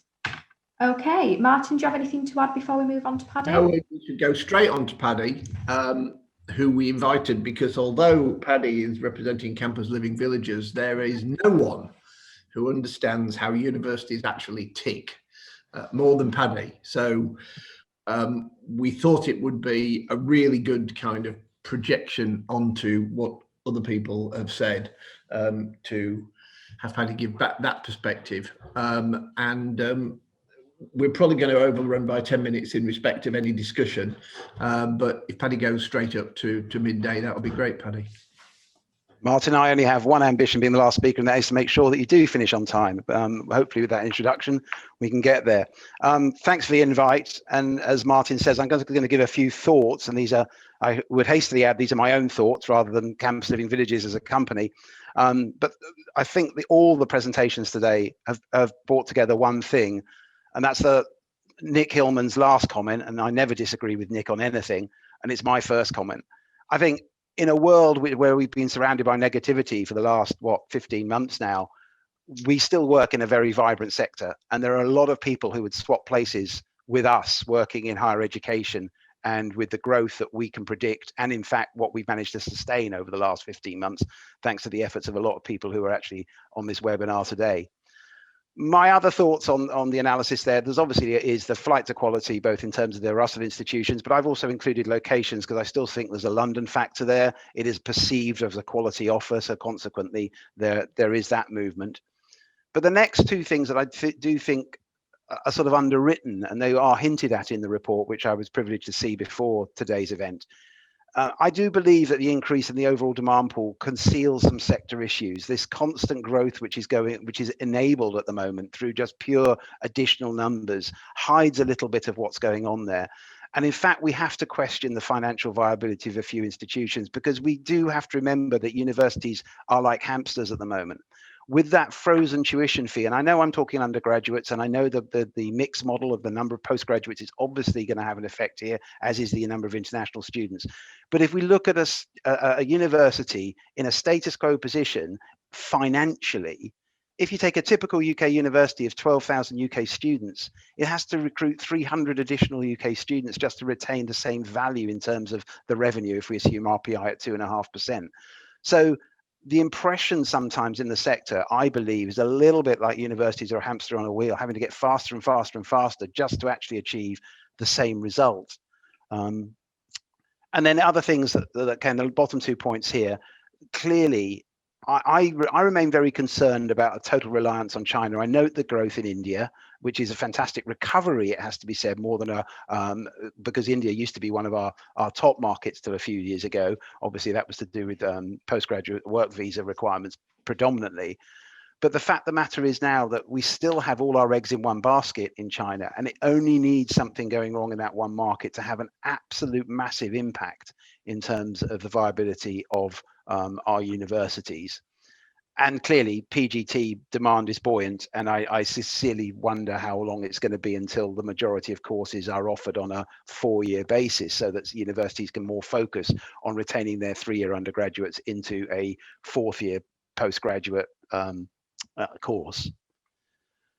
But obviously, when we're talking about admissions and we're talking about future numbers, I think we have to talk about a little bit about the perceived government strategy as it is at the moment, and what a university strategy might be post-COVID, and how I believe we're into inevitable conflict at the moment.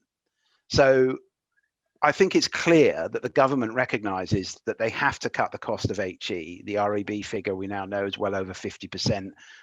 Nowhere near the initial predictions of where it would be when the new fee structure was brought in. They're hinting at more students. Well, they're not hinting, they're actually, policy would seem to determine that they want more students in FE, not HE. They want to reduce the provision of low value courses, however they're going to define low value, and I'd be the first to speak up for any course that they define as low value. I find there are very few within the HE sector, to be honest, but that is their remit at present. But they also want to see this massive international student expansion. And Nick was saying that it's more than the 600,000 that they would accommodate. I have to question going forward, is that realistic? And consequently, you have a government that wants to expand an international and cut on its home students, merely just in the sense of universities maintaining their revenue and them not spending as much, putting it broadly. But if you're looking at a university strategy post-COVID, I think there's a general acceptance now that university governors, senior management are going to be preparing more for the unexpected. This pandemic was a complete shock. Universities haven't been run to develop war chests for the unexpected. They've been run very leanly in terms of generating surpluses, the vast majority of them. So as a consequence, I think you're going to get a change of financial strategy in terms of governors in particular are going to be asking that question, what if X happens? And Nick is quite right, in my opinion, to identify the issue of, we've almost forgotten the problems which were there going into the pandemic. Who can remember the industrial action of 2019? Well, I can, because I was managing Birmingham at the time and having to greet the strikers as they arrived onto the picket lines. But the fact is, those problems have not gone away. USS has not gone away. And I think there will be a change of financial strategy to deal with some of these and asking those what if questions. And the clear way to do that is universities want to expand numbers, as they did last summer. That was the way that they saw as a way of countering the loss of international students, clearly. And they'll want to cut costs. And I suspect just to reiterate, what's already been said here, I absolutely firmly believe they will be limited in their capital expenditure, and it'll have to be very focused capital expenditure. And what is more important, teaching and learning and research, or providing accommodation? It's a clear question. And as a result, I completely agree that the role of the private sector in providing accommodation will increase going forward. In regards to 2021, I think it's purely a case of what mood you wake up in the morning. Is your glass half full when you look at 21 intake, or is your glass half empty? Well, most people know me as an optimist, so therefore I'm going to start with the pessimistic view to begin with. So if you said your glass is half empty looking at 2021, well, the vaccination program's not going to be complete, is it? There's going to be a third wave anticipated, or it's going to be in progress around September. Europe's going to be still way behind us in vaccination rates. There's going to be high infection rates. Borders are going to be restricted with costly quarantine and testing on arrival. Your family are going to be in your ear if you're 18-year-old saying you aren't going off to university because we're really worried about you getting COVID. But I think the thing that's been overlooked here in all the arguments is affordability. The last figure I saw was something like 45% of full-time students having a part-time job during term time. And I think we talk a lot about the squeeze middle in terms of squeeze middle of universities, but we don't talk about the squeeze middle in terms of students, and I believe there is one. So if we look at the numbers, we see that living costs, as estimated by Augur with a touch of RPI, about £11,500, give or take. And you know that 2021, you're going to get 9,500 if you're living away from home and study at a university outside London. So that's your loan you're getting. Only 72% is non-means tested. That's 6,831 quid. And that you only get that amount if your household income is over £61,000. So a household income of £61,000 living in the south of England is not a lot. So you're asking someone with that family income to be virtually funding themselves to the tune of £5,000 a year at university.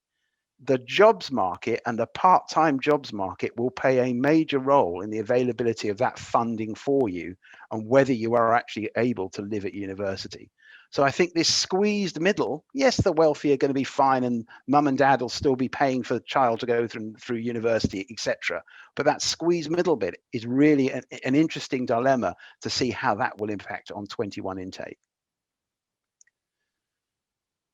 Clearly going on from the affordability issue, I think there is some negative feedback about the overall experience, and the blended model will undoubtedly continue for next year. I can't believe that all international students are necessarily going to arrive in September, so therefore the blended model will go on. And I think there'll also be some elements of youngsters saying, well, it's bound to be better in 2022. It's got gradually better from 20 to 21. So won't it be better in 2022? Wouldn't I be better off taking a year off now? And that actually is linked to the last point there, which is there are some signs that perhaps typical gap year activities could be in the first and second quarter of 2022, which would then allow them to start a typical year in September of 22. And obviously, of course, we're glass half empty. We've got the effect of Brexit on the EU student numbers. But those of you who know me know that I'm not a glass half empty man. I'm a glass half full person. And I firmly believe that 2021 is going to see a significant recovery. We will not be back to normal, but it will be a significant recovery from where we've been, and it will be a massive step in the right direction. Obviously, the first 2 points go without saying, and I firmly believe that the UK borders will be more open than they are at the moment, and hopefully the government will eventually get its head around the problem of international students arriving and deciding what to do and supporting them. The A-level grade, which will be fiasco Mark II, I don't have any doubt about it, will create excess demand for places. Nick's already indicated grade inflation is going to happen. And I think there's going to be massive excess demand for places in this massive pool of students trying to get into university. And it has to be said, there's going to be limited job opportunities. What else is there to do? Although we may look to 2022 for some gap year options coming up, what else are they going to do? They've been living with their family for goodness knows how long. So I've called it family fatigue. I don't know, those parents amongst you are probably as fed up as the student is living with you. And they need something positive. Everything in their lives, in the best time of their lives, their late teens, has been hugely negative due to COVID. And as a result, They just want something positive. And also there's the fact that peer pressure. A lot of their mates will be going off, so why don't they go? And the most important point for me is that anything that's come out of COVID is 2021 has shown the value of the on-campus experience. It has at last shown the value of university is not just about the course. It's about growing up, and it's about what you get out of the university experience. So in that regard, I think COVID has been beneficial to the HE market in reinforcing that on-campus experience. So for future admissions, like David Eastwood, who spoke to me at the Property Week conference on student accommodation, and it was very clear about this, he and I see very limited or no reduction in the demand for the residential campus experience in the medium term. We'll get the under 18, sorry, the 18-year-old demographic uplift. That will increase demand. I think we will see a broadening of international student markets. English is still the global language, but universities will have to be more diverse in from where they get students from. And I see international student numbers return to pre-COVID levels in September 2022, so give it a year, and then continue to grow. But I'm skeptical about whether they will get to the government target of 600,000. I think we'll see a continued rapid growth of PGT. And I'm going to end with something which has been an excellent HEPI blogs recently, that I believe in a few years' time we will still be talking about post-qualification admissions rather than having done anything about it, because I cannot see any progress being on that. So I've said my glass is half full, it's not half empty, but in the week that the bars open again, I thought the fact that the glass is refillable is probably the most important point. And there we are with the time at 11:59. I'll leave 1 minute for questions, Martin, for you. Paddy. I'm not sure we quite agree on whether post-qualification assessment is going to happen. I think it probably is. And I think the sector would be well advised to have a proper discussion about it, because it will distract politicians' attention away from cutting it. You know, it is something the government wants to do, so it'd be good if they were given a bit of help in an area that doesn't necessarily affect core finances. Okay, wow, well, there's been 4 really stunning contributions with almost no overlap, which was, you know, what we thought might happen, and a very thorough piece of work by Martin and Rushall at the beginning. I would say to you, we are now going to release the document that Martin wrote, so you'll get an email link to that document immediately after this event, or today. Jeff's looking a bit alarmed at immediately, but today. Can I say, Martin, there, you haven't got the up-to-date version, so I'll forward it to you. Nice if we had, yeah. Before you send it out, I'll send you the updated version. Yeah, we'll send out the first draft, Martin, you know, with a few typos in it, and, you know, increase confidence. I don't know whether people have got any questions or any other points. Nick, have you got anything that you particularly want to raise?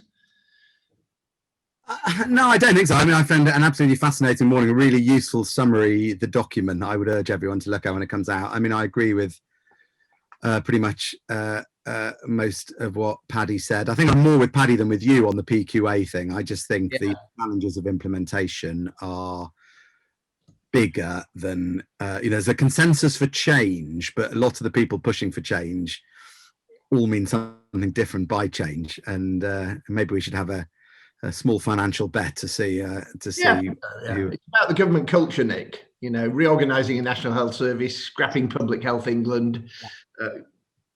You know what I mean? Yeah. But I suspect within the next few months we'll have a new set of ministers in the DfE, and they may have some other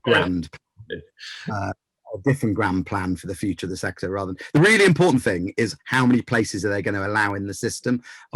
Demand for HE is going to stay very, very strong. The question is whether they try to control that. And we did one of the most interesting reports we've ever done, but it got lost in the beginning of COVID, was a report by an Australian guy looking at student number caps in Australia. Sometimes they've had them, sometimes they haven't. And his conclusion, a guy called Andrew Norton, his conclusion was actually, even when policymakers impose student number caps, in the end, they always lose because people want more education and their people are aspirational. The question is whether in the short term they control numbers and a few people lose out, or whether they just go with the flow of what people want. And I think that's going to be the really crucial debate. How many places, given the increase in the student loan write-off costs that Paddy mentioned, how many places are the government actually willing to support? And are they willing to let people meet their aspirations to get more education? Or are they, at the moment, the choice is unemployment or education. There are lots of jobs out there probably for the medium term, well, short term, hopefully. Yeah, and you were absolutely right to show that kind of lack of confident pessimism. With some major players saying we think demand will lessen, and they made exactly the same mistake in 2008. Actually, you think people would have looked at that experience and learnt a bit from it, but apparently not. I would just share with you that I think one of the other important things to emerge is the government saying, well, higher education has to cost less for home students, but we want to see a lot more international students. And I think that's come through very clearly. I would just share it with you that I think universities are in the longer term going to pass the risk of housing international students almost entirely to the private sector. And you could argue we're well down that road. And I think we're going to see universities passing more accommodation risk to the private sector. So I think that there will be a reduction in quite a lot of longer term deals with the private sector, unless there's a distinct advantage to the institution strategically in having a longer deal. And that may be about affordability. So, I mean, we're talking to the University of Leeds effectively about accommodation for undergraduates. If we're going to get that below a certain rent point, we need a long-term commitment from the University of Leeds. The doomsday scenario is we put the rent up and we let it directly, which is not where we're coming from. But if I think affordability will still be around as an issue, and I think it'll be around as a political issue. Although hopefully we're going to try and produce a paper with one of David's colleagues, Sarah Jones, who I think probably is with us today, on saying these comparisons to the student maintenance loan are a bit ill-founded, because we can't quite work out where the hell the student maintenance loan level comes from. It seems to be entirely made up. No one's confessing to any factual information on which it's based. So my big point is, I think you're going to see a passing of risk to the private sector. I think that's almost bound to happen. And I suppose my final comment is Coventry going to be the new Bradford? There are disaster markets. And it's interesting, and no one's mentioned Bradford today at all, but there we have, 4,600 purpose-built bed spaces in an accommodation market of under 3,000 students, right? So don't think that things don't go badly wrong, and that's going to be wrong for the foreseeable future. So I think David said, know your micro market. But I think that is really true. It is possible. And I suppose if I was being slightly unkind, I'd say where you've got those high growth rates, you've still got a bit of a herd instinct of the private sector. So everyone piled into Coventry, everyone piled into Sheffield. And in reality, those rates of growth were not likely to be sustained over long periods of time. We may see that in Nottingham, by the way. If we had a crystal ball in 10 years' time, you may be in a similar position. Yeah, you absolutely see a pattern of strong rental growth. Everyone piles into the market. You see a couple of years of negative rental growth and things start to settle down. Yeah, that will happen in Nottingham, probably happen in Leeds as well. Well, it's always interesting when we're talking to the National Union of Students, perhaps what we should be saying to them is you should be encouraging massive growth in private sector accommodation. Exactly. If you want to afford, because in Bradford, you can rent an ensuite room, which is perfectly nice, at £38 a week, because £38 a week is better than nothing. We say to city councils all the time, the only evidence we've seen of how you are able to slow rental increases below inflation is to massively increase supply. Yeah. And we've got Mark Quigley on the call today. So hello, Mark. And Mark's running an event tomorrow, actually, which is an hour's event from Beaufort Capital. So I should just give that a shout out because I'm doing a whole 5 minutes at it. That's appreciated, Martin, and we're looking forward to having you on there tomorrow. Okay. One last comment from anyone? Anyone want to make one last comment? Can't see any questions in the chat either. If anyone does have anything that they sort of think of afterwards, please do email me and I can direct it to the right speaker.